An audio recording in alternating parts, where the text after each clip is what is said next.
بسم الله الرحمن الرحيم الحمد لله الذي أنزل على عبده الكتاب ولم يجعل له عوجا قيما لينذر بأسا شديدا من لدنه ويبشر المؤمنين الذين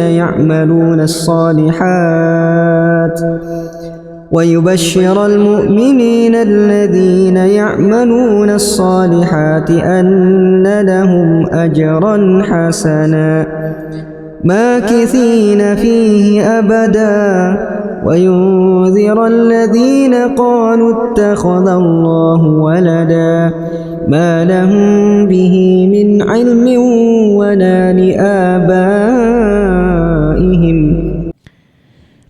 Bismillahirrahmanirrahim.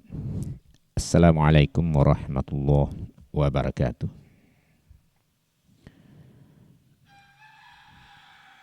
Innal hamdalillah nahmaduhu wa nasta'inuhu wa nastaghfiruh wa na'udzubillahi min syururi anfusina wa min sayyiati a'malina may yahdihillahu fala mudhillalah wa man yudlil fala hadiyalah wa asyhadu an la ilaha illallah wahdahu la syarikalah wa asyhadu anna Muhammadan abduhu wa rasuluh.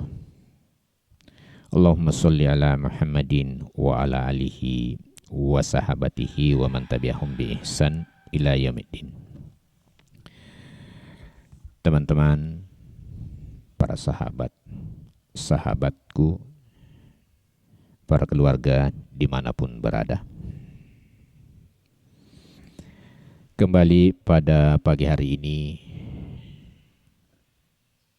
kami mengajak kepada kita semua untuk selalu mengembalikan pujian kita, mengembalikan rasa syukur kita kehadirat Allah Subhanahu wa Ta'ala, yang mana pada pagi hari ini Allah Subhanahu wa Ta'ala masih senantiasa memberikan kepada kita kesehatan, kekuatan, dan semoga pada pagi hari ini Allah Subhanahu wa Ta'ala juga memberikan kesempatan kepada kita untuk mengikuti salah satu kajian tentang asal muasal penciptaan jin.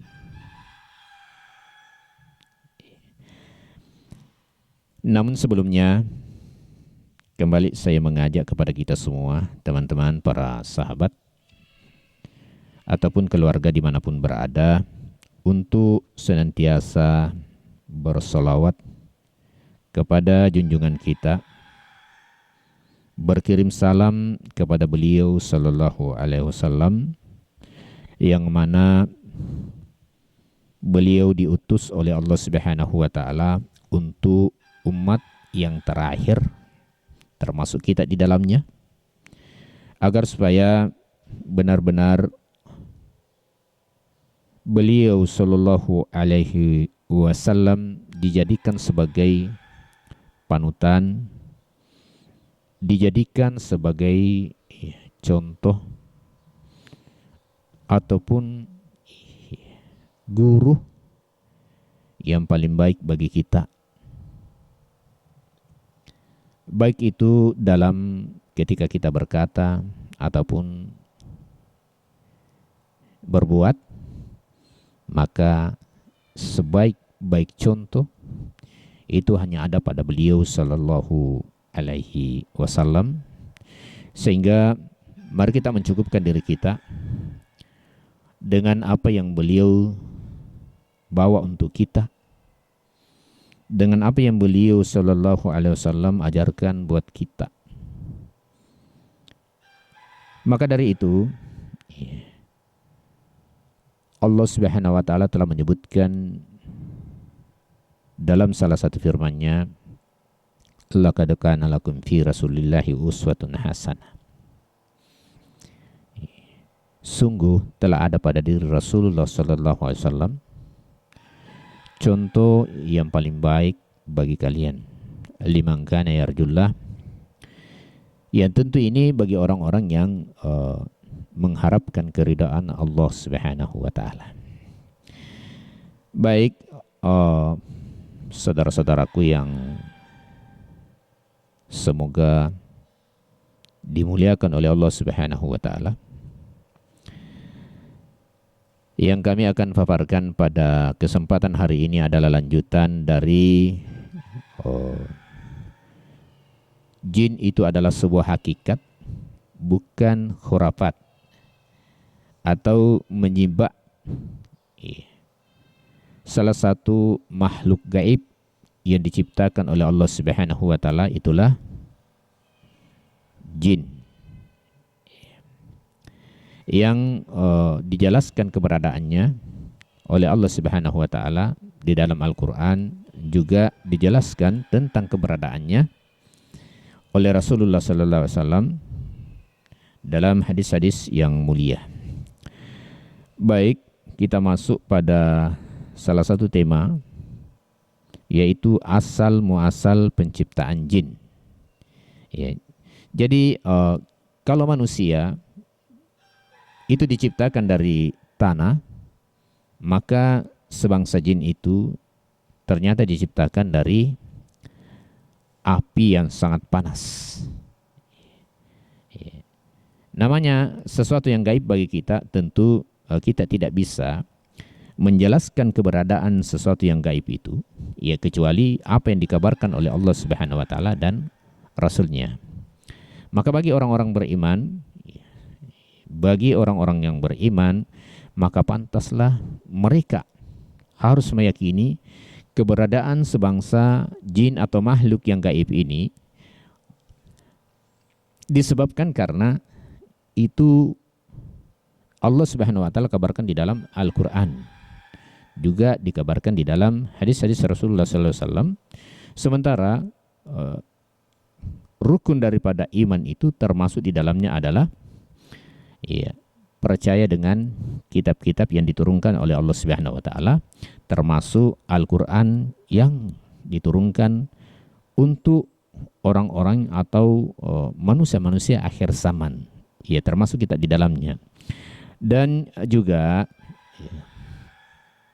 percaya kepada rasul-rasul yang diutus oleh Allah Subhanahu wa taala. Ini 2 poin yang masuk dalam 6 poin rukun iman itu.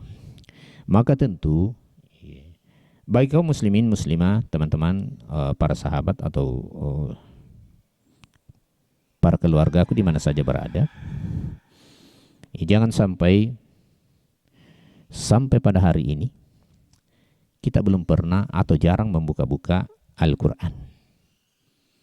Jangan sampai pada hari ini teman-temanku, sahabat-sahabatku, keluarga aku dimanapun berada, ya tidak pernah buka-buka hadis, sehingga kita mengetahui sesuatu apa yang kita belum ketahui, termasuk keberadaan sebangsa jin ini. Baik, banyak sekali ayat Al-Quran dan hadis Rasulullah SAW yang mulia yang secara pasti dan akurat menunjukkan bahwa bangsa jin diciptakan dari api. Jadi sebangsa jin itu diciptakan dari api. Sebagaimana Allah Subhanahu wa taala berfirman, "Wa khalaqal jannah min marijin min nar." Bahwasanya Dia Allah Subhanahu wa taala menciptakan jin dari nyala api. Inilah ayat yang menjelaskan kepada kita bahwa sebangsa jin itu diciptakan dari nyala api. Ya, boleh dilihat di dalam surah Ar-Rahman pada ayat ke-15. Abdullah bin Abbas radhiyallahu an mengatakan maksud dari nyala api pada ayat di atas adalah dari nyala api yang murni.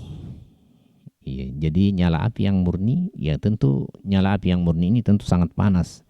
Dalam riwayat lain, Abdullah bin Abbas radhiyallahu an mengatakan maksudnya adalah dari ujung jilatannya.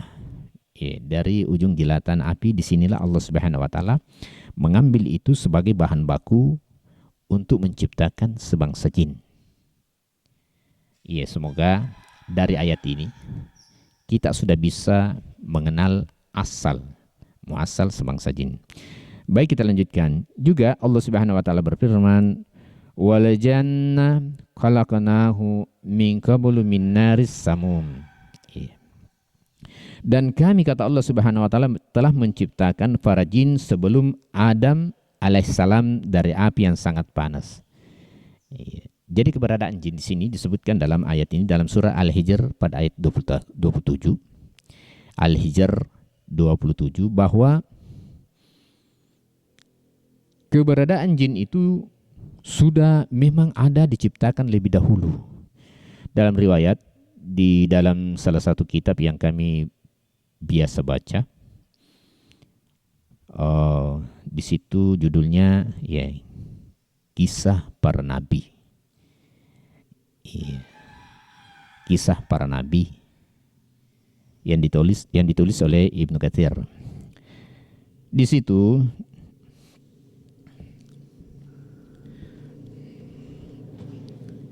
dijelaskan bahwa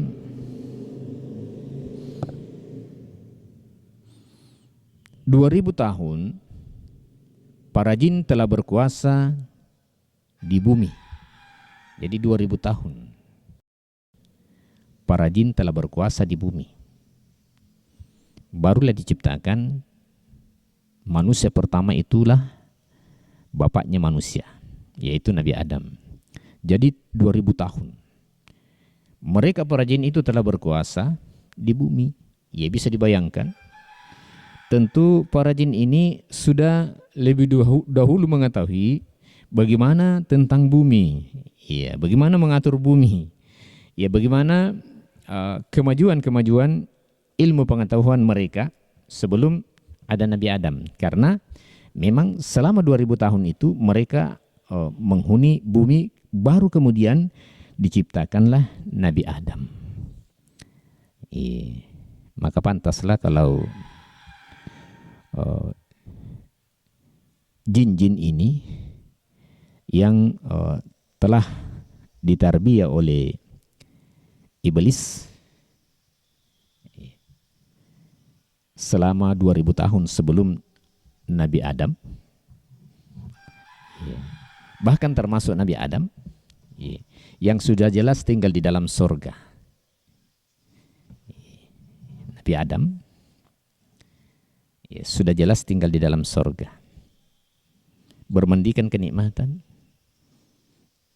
Di sisihnya seorang perempuan yang cantik, itulah Hawa. Bisa dibayangkan betapa hebat iblis dan bala tentaranya yang pada hari ini. Kalau saja Adam alaihissalam yang telah bermandikan kenikmatan ingin memakan apa di dalam surga, mau pakai apa di dalam surga, bersama seorang istri yang cantik jelita, namanya penghuni surga, insya Allah dipastikan dia cantik, dia tampan, tidak terasa capek, tidak bekerja, hanya menikmati segala fasilitas yang ada di dalam surga. Namun bisa dibayangkan kehebatan iblis mempengaruhi Adam alaihissalam dengan istrinya sehingga digelincirkan. Bisa dilihat di dalam surah Al-Baqarah ketika Allah mengatakan, wa qulna ya Adam uskun anta wa zawjukal jannata wa kula minha ragadan haitsu syi'tuma wa la taqraba hadhihi syajarah fatakuna minadh dhalimin. Fa'azallahuma syaitanu anha fa'akhrajahuma mimma kana fih. Wa qulna bitu ba'dukum li ba'din. Aduh. Ayat ini menjelaskan kepada kita bahwa ketika Nabi Adam diciptakan oleh Allah Subhanahu wa taala, Allah mengatakan, "Wahai Adam, tinggallah kamu di dalam surga bersama istrimu. Namun ada rambu-rambu di sana sebagai ujian bagi manusia, sebagai ujian bagi Adam. Wala taqraba hadhihi syajarah. Jangan kamu dekati pohon itu wahai Adam. Jangan kamu dekati wahai Adam. Fatakuna minadh zalimin. Kapan kamu dekati itu maka kamu tergolong orang-orang zalim. Ini ayat berada dalam surah Al-Baqarah pada ayat 35 kalau saya tidak salah. Maka dengan kehebatan iblis ini, setan, ya di situ disebutkan maka setan menggelincirkan Adam alaihissalam beserta istrinya, dan Allah mengatakan, keluarlah kamu, turunlah kamu dari surga. Keluar kamu dari surga. Inilah kehebatan iblis beserta tentara-tentaranya pada hari ini. Pada hari ini berhati-hatilah kita. Karena jin-jin ini banyak ditarbiyah oleh iblis sehingga berubah menjadi setan. Setan-setan inilah yang banyak memberatkan kita untuk mentaati Allah dan Rasulnya. Bahkan terkadang yang diperintahkan oleh Allah dan Rasulnya tidak mau kita kerjakan, tapi justru yang dilarang ini yang suka kita kerjakan. Berhati-hati keberadaan jin ini. Baik, kita lanjutkan. Dan ternyata disebutkan oleh Allah Subhanahu wa taala dalam surah Al-A'raf bahwasanya di sini disebutkan qala ma mana'aka la tasjuda illa id amartu. Qala ma mana'aka alla tasjuda id amartu. Jadi ketika itu Allah Subhanahu wa taala mengatakan kepada jin, dan ini pelajaran bagi kita, kepada iblis. Ketika Allah mengatakan, apa yang menyebabkan kamu wahai iblis tidak mau bersujud kepada Adam? Idh amartuk, padahal aku yang menyuruh kamu. Inilah keberadaan sebangsa jin. Berhati-hati. Iblis ketika diperintahkan bersujud memang tidak mau. Itu disebutkan dalam surah Al-Baqarah pada ayat 34 kalau saya tidak salah. Sebelum Adam diperintahkan tinggal di dalam surga, maka ada ayat di situ menjelaskan kepada kita bahwa iblis itu, jin-jin itu, memang kebanyakan dari mereka itu tidak mentaati Allah Subhanahu wa taala disebabkan karena ada kesombongan. Ada kesombongan seperti yang pernah diucapkan oleh iblis. Ketika Allah mengatakan qala ma mana'aka la tasjuda id amartuk, apa yang menyebabkan wahai iblis engkau tidak mau bersujud kepada Adam? Id amartuk, padahal aku Tuhanmu yang memerintahkan kamu untuk bersujud. Berhati-hati wahai manusia. Jangan sampai kita termasuk dalam golongan ini, diperintahkan bersujud sampai pada hari ini tidak mau. Sampai pada hari ini tidak mau, disebabkan karena gangguan-gangguan iblis ini, disebabkan karena gangguan-gangguan syaitan ini, jin-jin ini. Lalu kemudian berkatalah neneknya sebangsa jin, iblis.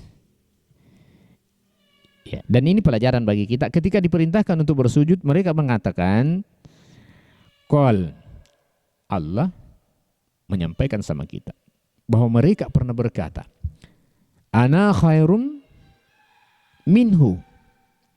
Bagaimana mungkin ya Allah aku mau bersujud kepada Adam, sementara aku ini lebih baik daripada Adam. Karena Adam itu hanya diciptakan dari tanah. Khalaqatani min nar, sementara aku ini diciptakan dari api yang sangat panas. Ya. Wa khalaqtahu min tin. Sementara Adam itu hanya diciptakan dari tanah. Tanah liat, lumpur hitam. Bagaimana mungkin ya Allah aku mau bersujud kepadanya? Ini sebagai bukti bahwa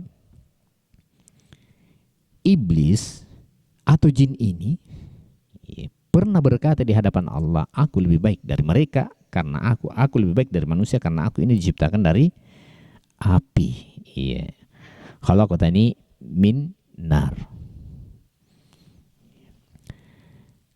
Sekalian atau sekaligus pada ayat ini menjelaskan kepada kita karakter kebanyakan dari mereka, para jin ini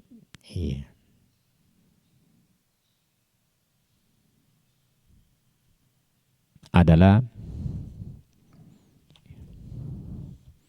malas untuk bersujud kepada Allah Subhanahu wa taala. Sehingga ini bisa menjadi ukuran bagi kita.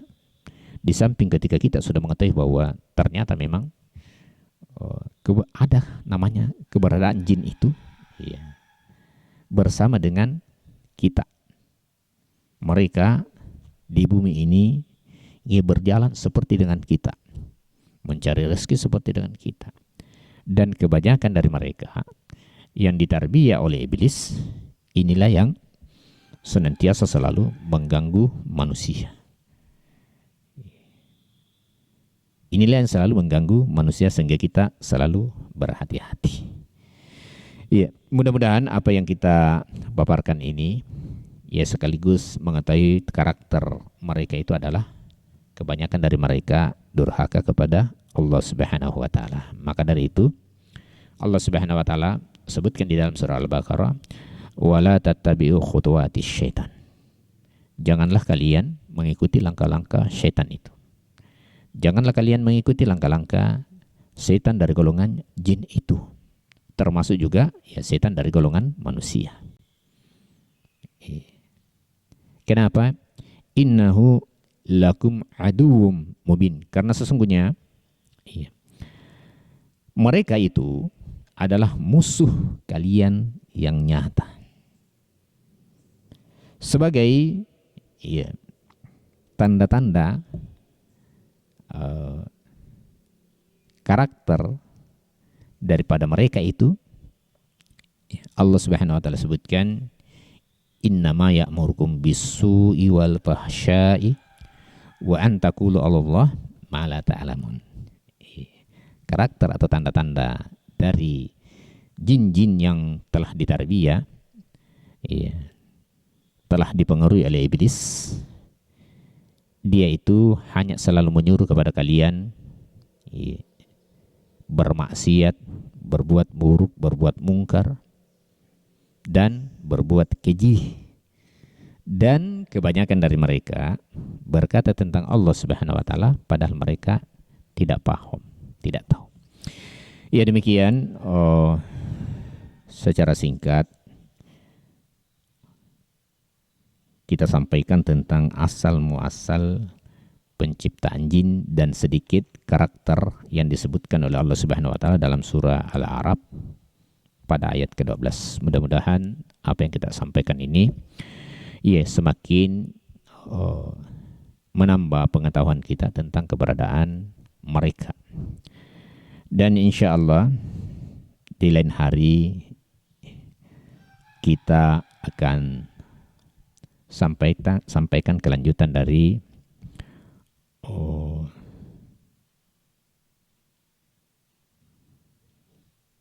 bagaimana mungkin jin-jin kafir itu, jin-jin kafir, jadi ada jin kafir, ada jin Islam.